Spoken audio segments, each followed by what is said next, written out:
Pode Boa noite a começar. todos. Boa noite a todos. Com alegria que estamos mais uma vez reunidos na Casa Amor e Caridade.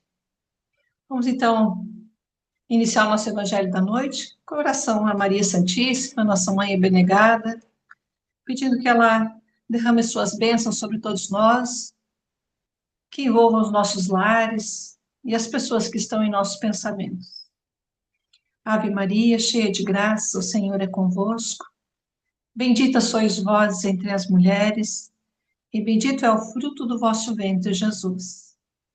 Santa Maria, Mãe de Jesus, rogai por nós, pecadores, agora e na hora de nosso desencarne, que assim seja. Nós vamos falar hoje sobre reencarnação e ressurreição, e eu vou iniciar com um trechinho do Evangelho do Novo Testamento, que está em Marcos, capítulo 5, versículo 37.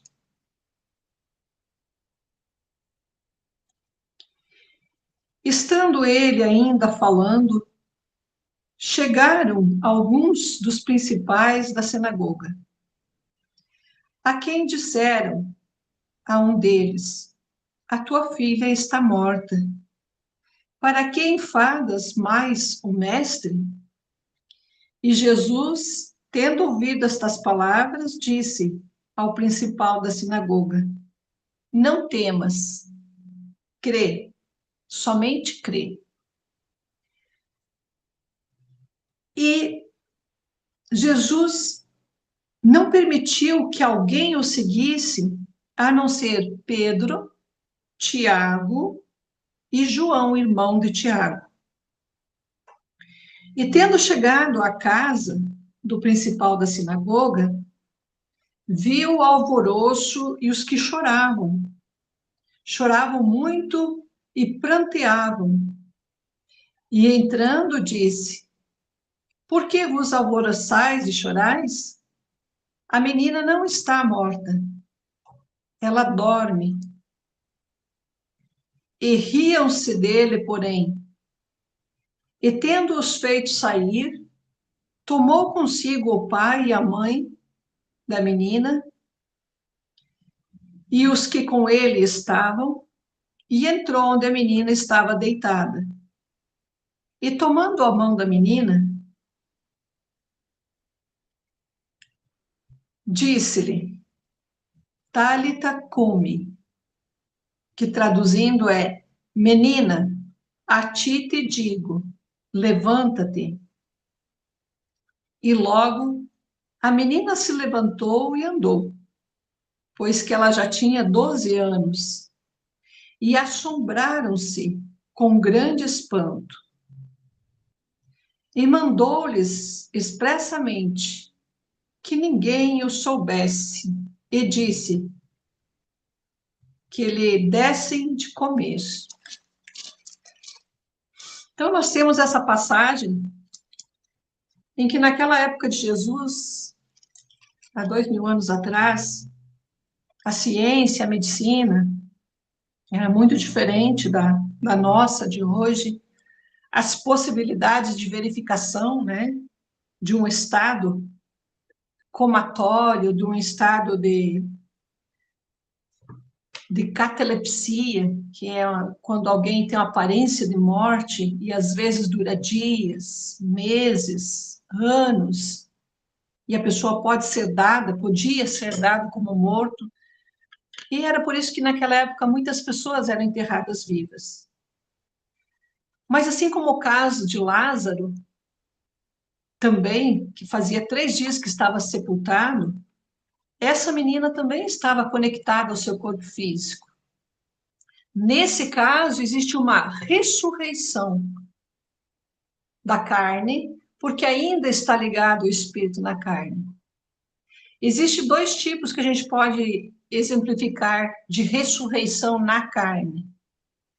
É essa em que o espírito ainda está conectado e que acorda, e aquela em que alguém tem uma parada cardíaca, tem um infarto e é utilizado o choque e feito o espírito acoplar novamente ao corpo físico, retornando à vida. Então, existe sim ressurreição na carne. Seriam esses dois tipos.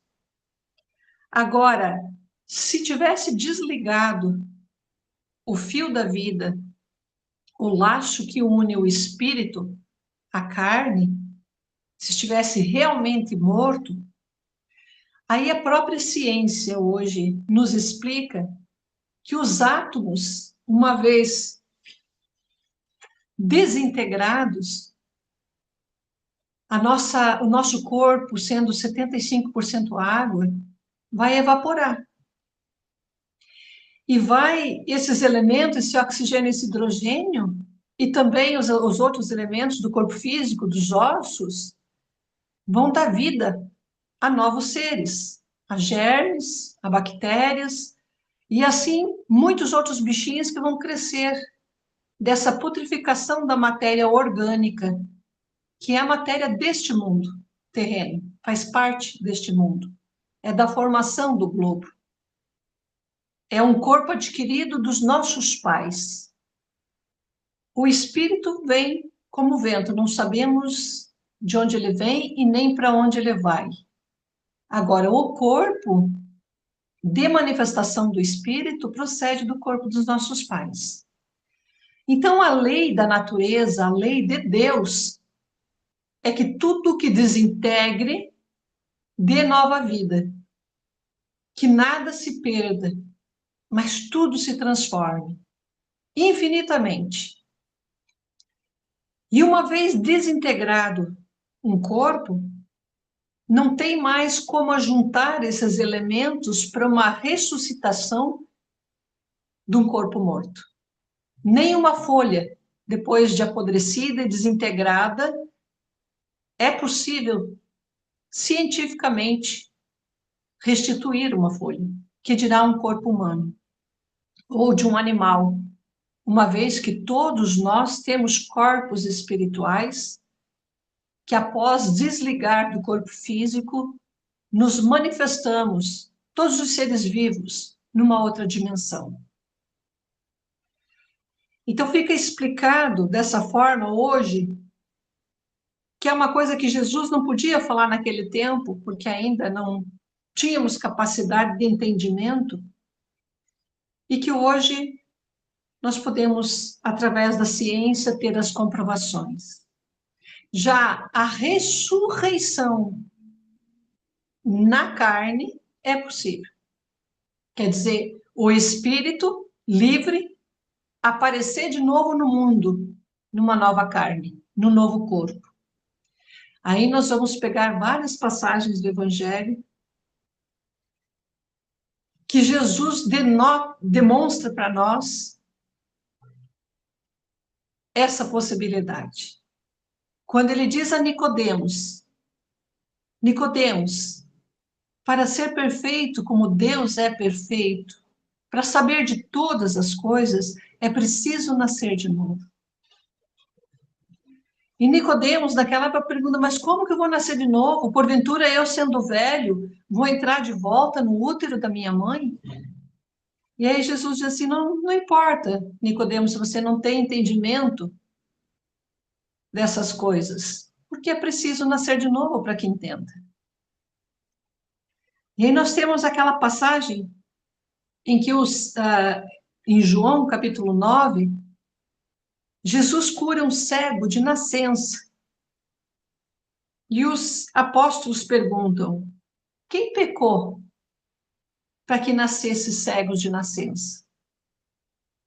Aí ele está supondo que alguém viveu antes, que houve uma vida anterior, que alguém pecou para que acontecesse isso.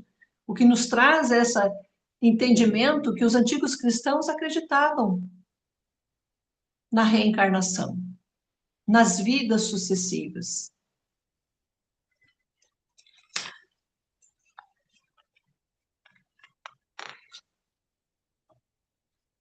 Nós temos vários casos de pessoas de estudos que nós temos as informações, que tiveram a bicorporeidade. Um espírito encarnado, como qualquer um de nós, que querendo estar em outro lugar, pensando em outro lugar, lá se manifestaram em espírito e não só se manifestaram invisível, mas aparente, se materializaram, como naquela passagem em que o profeta Elias e Moisés se materializam para Jesus. Jesus sobe ao monte, leva com ele Tiago, Pedro e João. Vocês vejam que são os mesmos apóstolos que ele leva para fazer a Talita voltar ao corpo físico, acoplar ao corpo físico, que ela estava fora do corpo, né? Como se tivesse morta, mas estava conectada. E Jesus levou três, levou João, Pedro e Tiago. Quando Jesus subiu no monte e se transfigurou, também apareceram os espíritos desencarnados, materializados, Elias e Moisés. Nós sabemos que homens encarnados como nós apareceram em dois lugares, como Frei Bruno, de Joaçaba, que tem na história dele, que ele estava numa igreja e apareceu materializado noutra. Frei Rogério, aqui de Lages, que fez uma extrema unção em estado de materialização, que consta na biografia de Frei Rogério.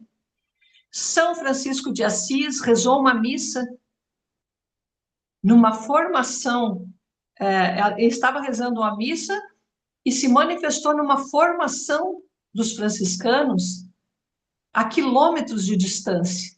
E ele apareceu, entrou na igreja e cumprimentou de mão dada todos eles e saiu pela sacristia e desapareceu.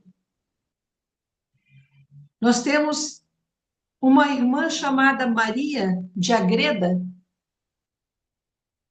que estando num convento na Espanha, apareceu, se não me engano, em Novo México, mais de 500 vezes para dar aula e estar junto de uma comunidade, educando, evangelizando índios.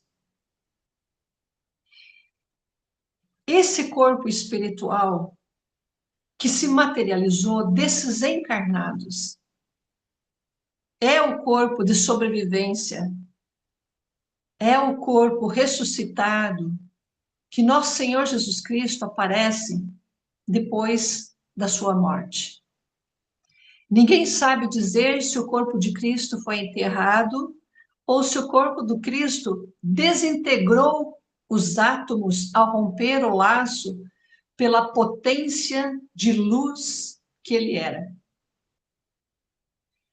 Porque se nós, que somos homens simples, temos uma capacidade atômica poderosíssima, vocês imaginem aquele que criou a Terra.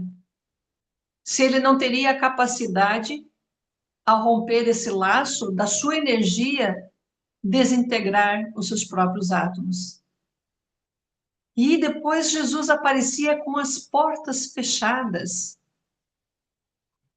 Jesus aparecia com uma outra aparência, como aquele homem no caminho de Emaús, que segue com os apóstolos sem eles reconhecerem que é Jesus. Mas quando eles convidam para participar da reunião, e aquele homem toma o pão, abençoa e abre, diz: a paz esteja convosco, e eles olham para esse homem e eles veem Jesus. Mas eles tinham chegado na casa com um andarilho. Quer dizer, Jesus plasmava seu corpo espiritual. Porque o nosso corpo físico, nós não conseguimos plasmar uma outra feição de tal forma que não nos conheçam quando nós queremos. Mas o corpo espiritual, sim. Por quê? Porque nós temos, como diz Jesus, é preciso nascer de novo, e nascer de novo, e de novo. Nós temos muitas aparências das nossas muitas encarnações, aonde nós fomos juntando os nossos talentos, desenvolvendo as nossas aptidões. Então, cada vez que nós vamos estudando os ensinos dos Espíritos, que é o Consolador prometido por Jesus, porque Jesus diz assim: eu vou para o Pai, eu vou para as moradas de construção, mas eu não vou deixar vocês órfãos. Eu vou enviar o Consolador, e ele estará para sempre convosco. É o Espírito da verdade. E ainda tem mais. Ele diz que se ele quer que o apóstolo que ele ama, o apóstolo que ele tem um carinho de filho, que é o mais novo da turma, o João. Se eu quero que João fique na terra até que eu volte, Pedro, siga-me tu. Está em João capítulo 21. O que ele quis dizer com isso? Que o João nunca ia morrer?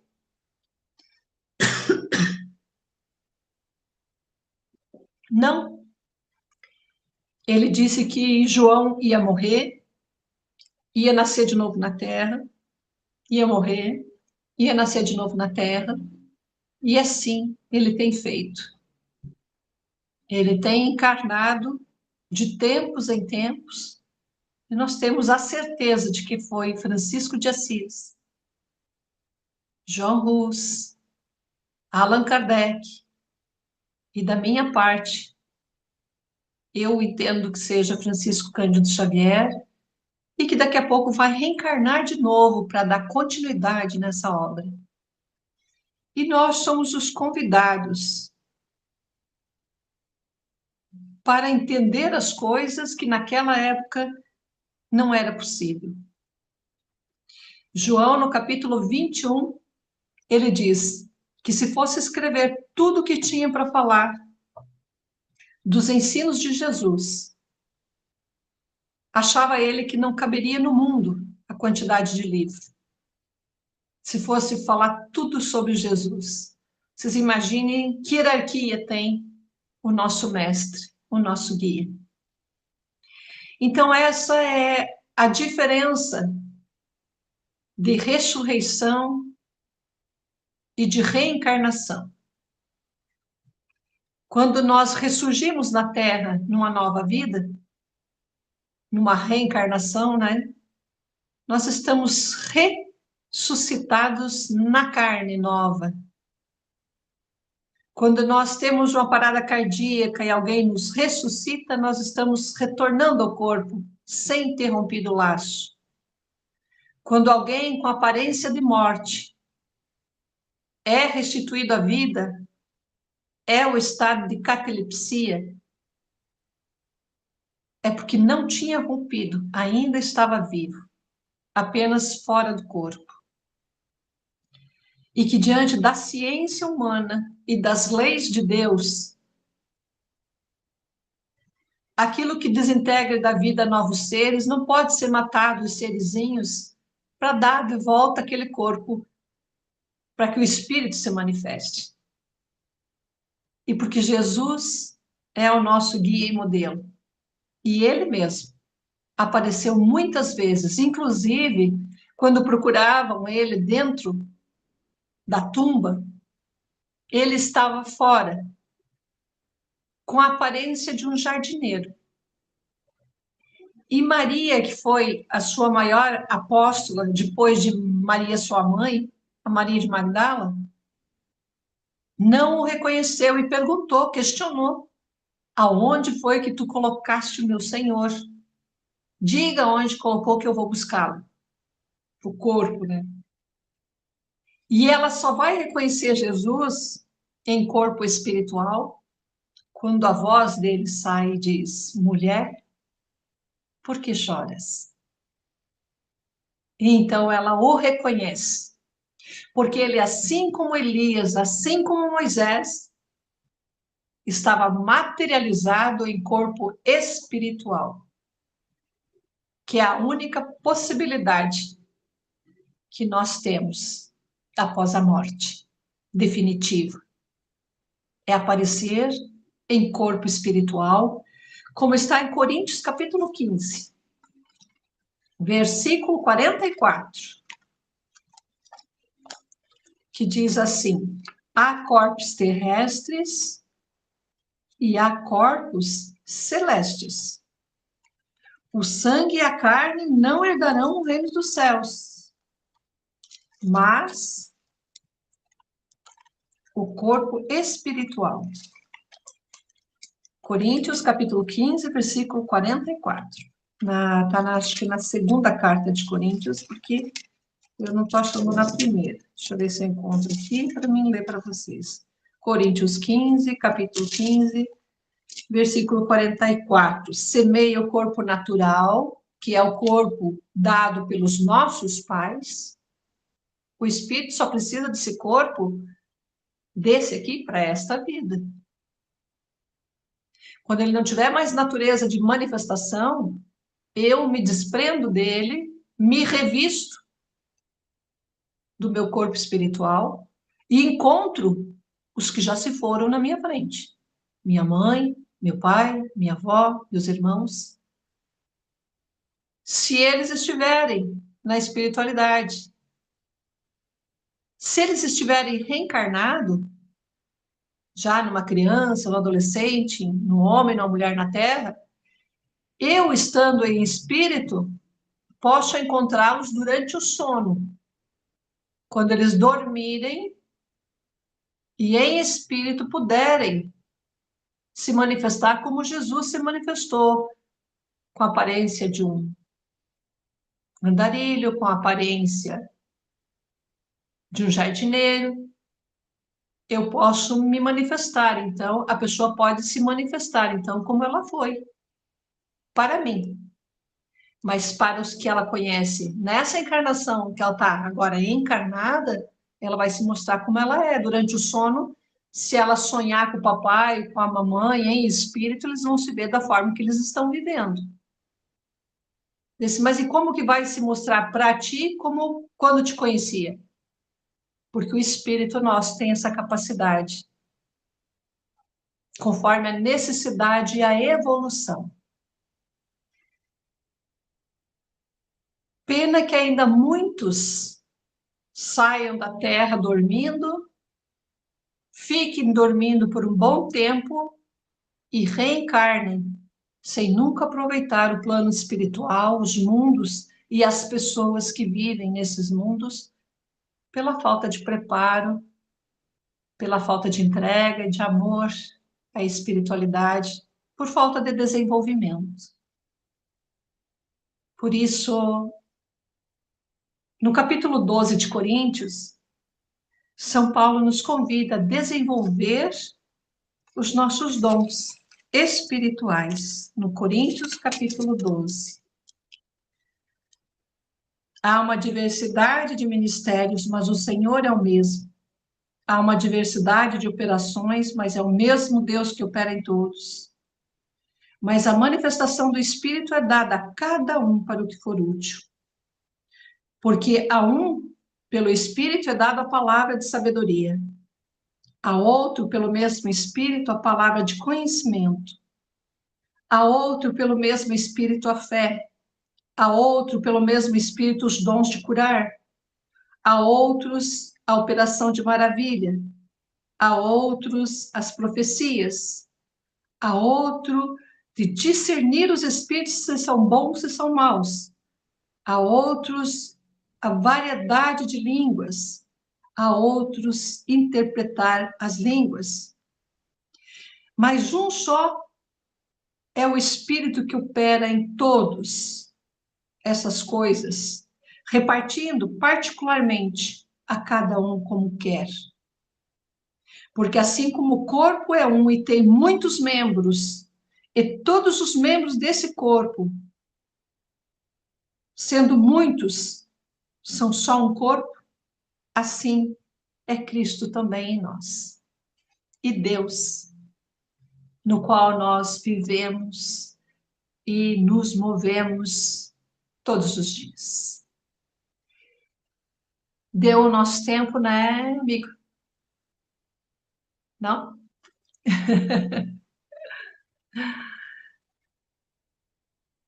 O tempo é teu, Fátima, pode. Não, mas falta 2 minutinhos para as 8, então eu vou encerrar agradecendo a todos pela inspiração que os nossos mentores nos enviam nesse momento, que possa de alguma forma ter contribuído para esse entendimento através dos Espíritos da Verdade. Tem uma mensagenzinha, então, para encerramento, que é sobre o passe, que está no livro por Emmanuel, por Chico Xavier, no Evangelho de Marcos, que diz assim: Jesus impunha as mãos nos enfermos e transmitia os bens da saúde. Seu amoroso poder conhecia os menores desequilíbrios da natureza e os recursos para restaurar a harmonia indispensável. Nenhum ato do Divino Mestre é destituído de significação. Reconhecendo essa verdade, os apóstolos passaram a impor as mãos fraternas em nome do Senhor e tornaram-se instrumentos da divina misericórdia. Atualmente, no cristianismo redivivo, o Consolador prometido por Jesus, temos de novo o movimento socorrista do plano invisível, por meio da imposição das mãos, por meio do passe, como transfusão de força psíquica e espiritual, em que preciosas energias espirituais fluem dos médiuns mensageiros do Cristo para os doadores e beneficiários, representam continuidade do esforço de Jesus para atenuar os sofrimentos no mundo. Seria audácia por parte dos discípulos novos a expectativa de resultados tão sublime quanto os obtidos por Jesus junto aos paralíticos, aos perturbados e aos agonizantes. O Mestre sabe, enquanto nós outros estamos aprendendo a conhecer, o Mestre já sabe todas as técnicas, como médico, como construtor, como transformador, como perfeição. O médico sabe, o nosso Mestre. Nós estamos aprendendo com ele. É necessário, contudo, não desprezar jamais a lição, e sim continuar, por nossa vez, a obra de amor com mãos fraternas, onde exista sincera atitude mental do bem, pode estender-se o serviço e a previdência de nosso Senhor. Não importa a fórmula, cumpre nos reconhecer que o bem pode e deve ser ministrado sempre em seu nome. Que nós sigamos estendendo as nossas mãos, afastando, orientando os nossos irmãos espirituais, afastando os maus espíritos, orientando os espíritos perdidos, os doentes espirituais. Que a gente continue a obrar. Que assim seja. Ave Maria, cheia de graça, o Senhor é convosco. Bendita sois vós entre as mulheres, e bendito é o fruto do vosso ventre, Jesus. Santa Maria, Mãe de Jesus, rogai por nós, pecadores, agora e na hora da nossa passagem. Que assim seja. Muito obrigado, pessoal, pela atenção, pelo carinho, por estar conosco.